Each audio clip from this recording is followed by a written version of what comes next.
And in what the U.S. Air Force is calling a coincidence, two top nuclear missile commanders at two different bases were fired, with a third high-ranking official being disciplined. Now, last Monday, the AP confirmed that Colonel Carl Jones, the second in command at the Warren Air Force Base in Wyoming, was fired for what a military spokesman says is due to a loss in confidence of his leadership. Jones is the most senior-ranking officer to be relieved of his duties in what seems to be a series of leadership lapses. And Lieutenant Colonel Jimmy Keith Brown of the Minot Air Force Base in North Dakota was relieved of his duties for making sexist remarks to subordinates, where women in his squadron were made to feel that pregnancy would negatively impact their careers in the Air Force.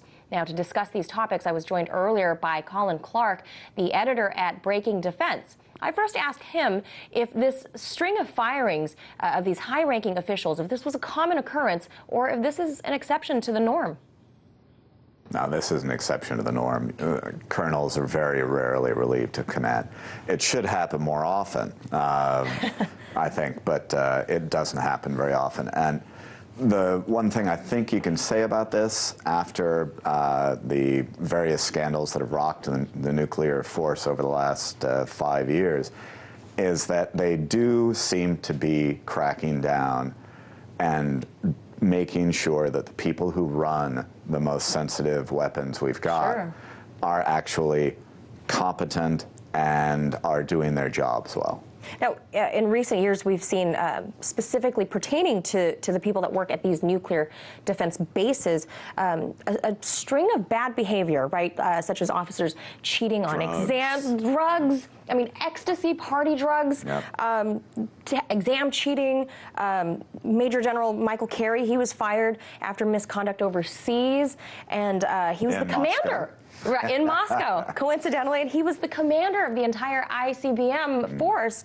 Why are we seeing such a rise, it seems like, in misconduct and maybe, I guess, firings now? Well, there are really two separate batches. There are the missileers, the guys who actually sit in the concrete tubes and basically, live there 12 hours a day for long periods at a time. Staring at a button? Not quite, but not far off. And they're in the middle of North Dakota. It's boring duty. You've got incessant drills.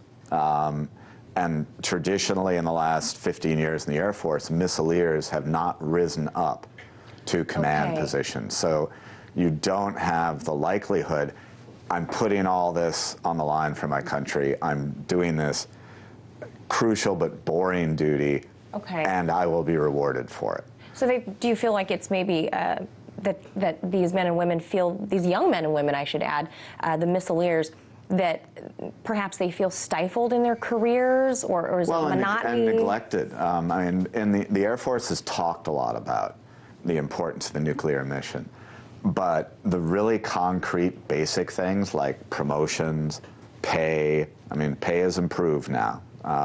Normal job stuff, basically. Yeah, good food. One of the worst things about being out there is the food for a long time was really lousy, and you had to pay for it. Really? Yeah, even though you're out in the middle of nowhere on a duty like that, you had to pay for it. And it's uncomfortable duty, and to a large degree, you got punished for making a mistake, but you didn't get rewarded for doing a good job. And this is something, to her credit, the Secretary of the Air Force came in and said she was going to try to fix. She has been, Secretary James has been very proactive, I think. But the Air Force uniform culture, I do think, has come late to the game. Okay, now, do you feel that the Air Force and the Pentagon, do you feel that they're handling this situation properly, correctly? What can they do differently to prevent these issues from becoming an increasing trend? Well, Secretary Hagel has to be more visible on this. He has to go out and say, visit the bases once or twice a year, actually, show the flag and say, what you do is absolutely crucial to national defense, and we not only recognize it, but we will reward you. They have to promote people. These people have to be seen to be promoted over time, because one or two people will not make a difference. So it's a recognition They issue. have to give them recognition, because that's what you live for in the military. You know, you're not going to the decoration. You wanna be exactly. decorated. You want to get promoted and you want to get decorated, and it's a very difficult environment, because you can't go from being a missileer to flying a jet plane. The training is very limited. It's very, very rigorous. I mean, they go in, they put the keys in, you know, they go through all the authentication. But imagine doing that, you know, a couple of times a week. Over and over Yeah. and over and over. Yeah. And, you know, in between, you're studying, you're hopefully looking forward to your next job, So that's and you're in the middle of North Dakota. so it's overall just a bad morale issue. We'll hope to see a little bit more out of Chuck Hagel. Then I mean, he's stepping up the review that's due to be published very soon. It's supposed to be out pretty much any day, but it was supposed to have been out a while ago any day, so.